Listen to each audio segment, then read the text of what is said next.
ये आकाशवाणी रायपुर है। प्रादेशिक समाचार बुलेटिन के साथ मैं राहुल सिन्हा।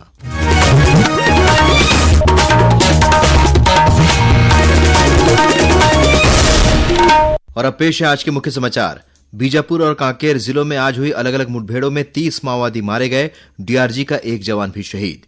उप मुख्यमंत्री अरुण साव ने सिंचाई के लिए मुंगेली जिले के खुड़िया जलाशय से जल्द पानी छोड़ने के दिए निर्देश। रायपुर स्थित प्रदेश भाजपा मुख्यालय में कल पार्टी पदाधिकारियों की होगी बैठक। प्रदेश अध्यक्ष किरण सिंहदेव, मुख्यमंत्री विष्णुदेव साय और प्रदेश प्रभारी नितिन नवीन उपस्थित रहेंगे। और अगले 24 घंटों के दौरान मध्य छत्तीसगढ़ के कुछ स्थानों पर हो सकती है हल्की वर्षा। अब समाचार विस्तार से। बीजापुर और कांकेर जिले में आज सुरक्षा बलों के साथ हुई मुठभेड़ में 30 माओवादी मारे गए हैं। इस मुठभेड़ में डीआरजी का एक जवान भी शहीद हुआ है। बीजापुर जिले के पुलिस अधीक्षक जितेंद्र कुमार यादव ने बताया कि माओवादियों की मौजूदगी की सूचना पर आज सुबह जिले से district reserve guard, DRG, special task force, STF और कोबरा बटालियन की संयुक्त टीम बीजापुर और दंतेवाड़ा जिले की सीमा पर गश्त पर निकली थी। इस दौरान गंगालूर थाना क्षेत्र में सुरक्षा बलों और माओवादियों के बीच मुठभेड़ हुई। इस मुठभेड़ में 26 माओवादी मारे गए, जिनके शव बरामद कर लिए गए हैं। बीजापुर दंतेवाड़ा सीमावर्ती क्षेत्र में आज सुबह से मुठभेड़ जारी था, जिसमें DRG Bijapur, DRG Dantewada, STF और कोबरा की संयुक्त टीमें ऑपरेशन पर निकली थी, जिस पर से सुबह 7 बजे से लगातार मुठभेड़ जारी था। इस मुठभेड़ के बाद ऑटोमेटिक्स और सेमी ऑटोमेटिक हथियार के अलावा कई प्रकार के अन्य हथियार भी बरामद हुए। मुठभेड़ के दौरान डीआरजी बीजापुर का एक जवान शहीद भी हो गया है। वहीं कांकेर नारायणपुर सीमा क्षेत्र में सर्चिंग अभियान पर निकली सीमा सुरक्षा बल, बीएसएफ और डिस्ट्रिक्ट रिजर्व गार्ड, डीआरजी की संयुक्त टीम और माओवादियों के बीच भी आज मुठभेड़ हुई। जिले के वरिष्ठ पुलिस अधीक्षक IK एलेसिला ने बताया कि इस मुठभेड़ में एक महिला सहित 4 माओवादी मारे गए हैं। सुबह कांकेर नारायणपुर जिले की सरहदी क्षेत्र में पुलिस और नक्सली के बीच में मुठभेड़ हुआ है, जिसमें 4 नक्सली शव बरामद हुआ है, 3 पुरुष और 1 महिला। इसके साथ SLR ऑटोमेटिक राइफल और अन्य हथियार भी बरामद हुआ है। केंद्रीय गृह मंत्री अमित शाह ने इसे जवानों की बड़ी सफलता बताया है। उन्होंने कहा कि छत्तीसगढ़ नक्सल मुक्त भारत अभियान की दिशा में आगे बढ़ रहा है। वहीं मुख्यमंत्री विष्णुदेव साय ने भी जवानों के अदम्य साहस और जज्बे की सराहना की है। श्री साय ने डीआरजी के एक जवान की शहादत पर शोक जताया है।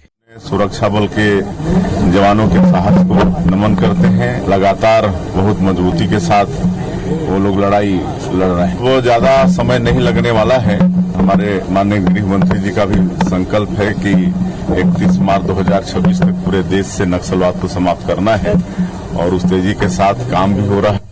इस बीच नारायणपुर जिले के अबूझमाड़ इलाके में माओवादियों द्वारा किए गए आईडी ब्लास्ट में सुरक्षा बल का एक अधिकारी और एक जवान मामूली रूप से घायल हो गए।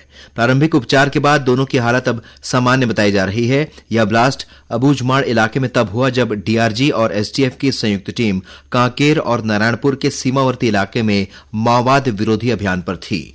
राज्य विधानसभा में आज ध्यानाकर्षण के जरिए भाजपा विधायक नीलकंठ टेकाम ने ग्राम सभाओं को सामुदायिक वन संसाधन अधिकार के तहत वन भूमि प्रदाय में नियमों की अनदेखी करने का मुद्दा उठाया।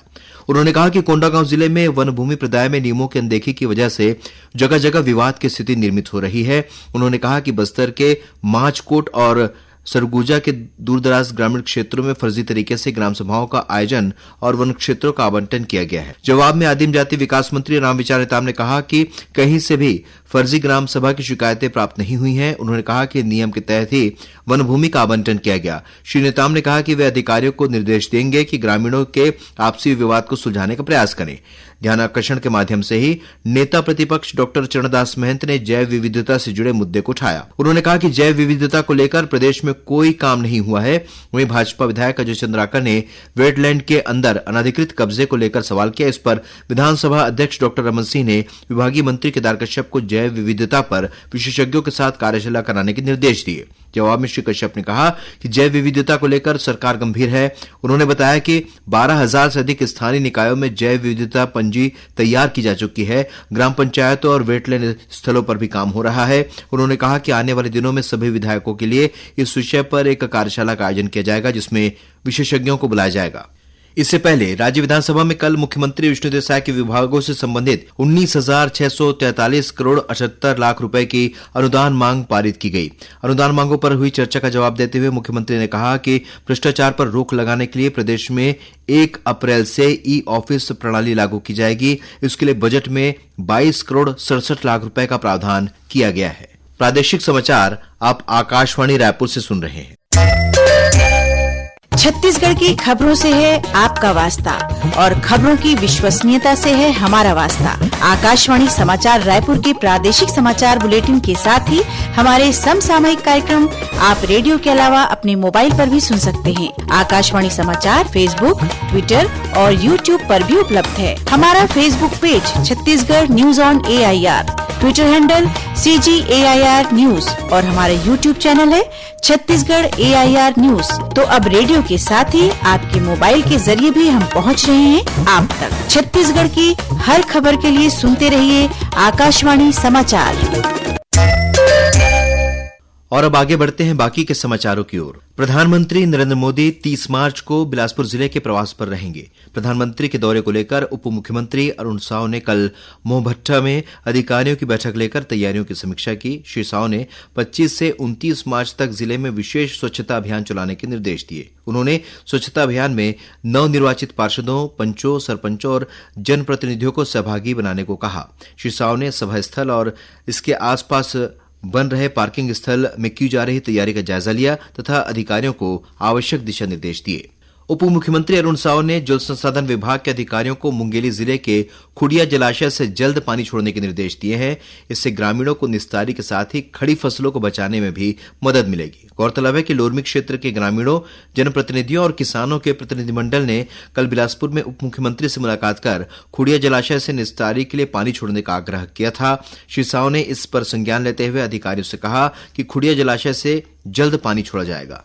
केंद्रीय गृह मंत्रालय ने रायपुर स्थित परिसर को राष्ट्रीय न्यायालयिक विज्ञान विश्वविद्यालय के आधिकारिक परिसर के रूप में शामिल करने के लिए अधिसूचित किया है। इस फैसले से प्रदेश में फॉरेंसिक विज्ञान, उससे संबंधित जांच और अनुसंधान क्षेत्र में बेहतर कार्य किया जा सकेगा। इस फैसले पर मुख्यमंत्री विष्णुदेव साय ने प्रधानमंत्री नरेंद्र मोदी और केंद्रीय गृह मंत्री अमित शाह का आभार जताया है। रायपुर के कुशाभाऊ ठाकरे परिसर में कल 21 मार्च को भारतीय जनता पार्टी के पदाधिकारियों की बैठक होगी। इस बैठक में प्रदेश भाजपा अध्यक्ष किरण सिंहदेव, मुख्यमंत्री विष्णुदेव साय और प्रदेश प्रभारी नितिन नबीन शामिल होंगे। भाजपा प्रदेश महामंत्री जगदीश रोहरा ने बताया कि बैठक में प्रदेश कार्य समिति के सदस्य, संभाग प्रभारी, सह प्रभारी, जिला संगठन प्रभारी, सह प्रभारी, जिलाध्यक्ष, निवर्तमान जिलाध्यक्ष, सभी मोर्चों के प्रदेश पदाधिकारी, सभी प्रकोष्ठों के प्रदेश संयोजक, सह संयोजक, सभी महापौर, नगर पालिक, नगर पंचायत अध्यक्ष, सभापति, जिला पंचायत अध्यक्ष, उपाध्यक्ष और जनपद पंचायत अध्यक्ष भी शामिल होंगे। राज्यपाल रमेन डेका ने विश्व योग प्रतियोगिता में भाग लेने के लिए छत्तीसगढ़ के प्रतिभागियों को 50,000 रुपए की सहायता राशि प्रदान की है। ये प्रतिभागी अगले महीने मलेशिया में आयोजित होने वाली 16वीं विश्व योग प्रतियोगिता में भारतीय दल का प्रतिनिधित्व करेंगे। आज राजभवन में प्रतिभागी खिलाड़ी साक्षी वर्मा और विभांशु बंजारे के साथ उनके योग प्रशिक्षक नमेश कुमार साहू ने राज्यपाल से मुलाकात की। इस दौरान श्री डेका ने दोनों प्रतिभागियों को 25-25 हजार रुपए की अनुदान सहायता राशि स्वीकृत कर उन्हें बेहतर प्रदर्शन करने के लिए शुभकामनाएं दी।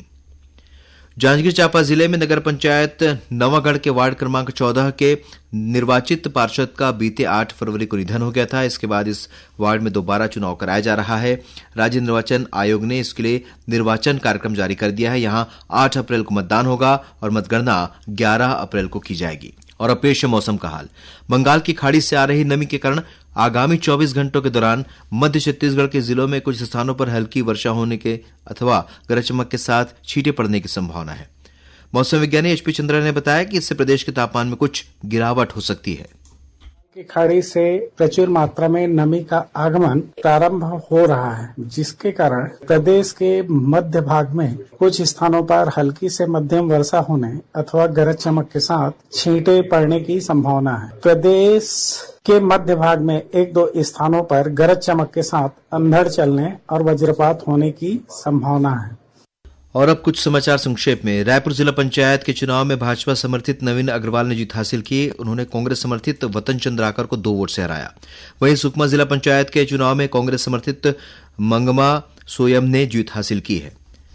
आज विश्व गौरैया दिवस है और ये दिन गौरैया की आबादी में तेजी से हो रही कमी के बारे में जागरूकता के प्रयास के लिए आयोजित किया जाता है। यह दिवस पहली बार वर्ष 2010 में विश्व के विभिन्न हिस्सों में मनाया गया था। और उच्च शिक्षा विभाग के क्षेत्रीय कार्यालय के बाबू आकाश श्रीवास्तव को सरकारी पैसों के दुरुपयोग और गबन के आरोप में निलंबित कर दिया गया है। अंत में मुख्य समाचार एक बार फिर। बीजापुर और कांकेर जिलों में आज हुई अलग अलग मुठभेड़ों में 30 माओवादी मारे गए। डीआरजी का एक जवान भी शहीद। उप मुख्यमंत्री अरुण साव ने सिंचाई के लिए मुंगेली जिले के खुड़िया जलाशय से जल्द पानी छोड़ने के दिए निर्देश। रायपुर स्थित प्रदेश भाजपा मुख्यालय में कल पार्टी पदाधिकारियों की होगी बैठक। प्रदेश अध्यक्ष किरण सिंह देव, मुख्यमंत्री विष्णुदेव साय और प्रदेश प्रभारी नितिन नबीन उपस्थित रहेंगे और अगले 24 घंटों के दौरान मध्य छत्तीसगढ़ के कुछ स्थानों पर हो सकती है हल्की वर्षा। इसी के साथ प्रादेशिक समाचार बुलेटिन समाप्त हुआ। नमस्कार।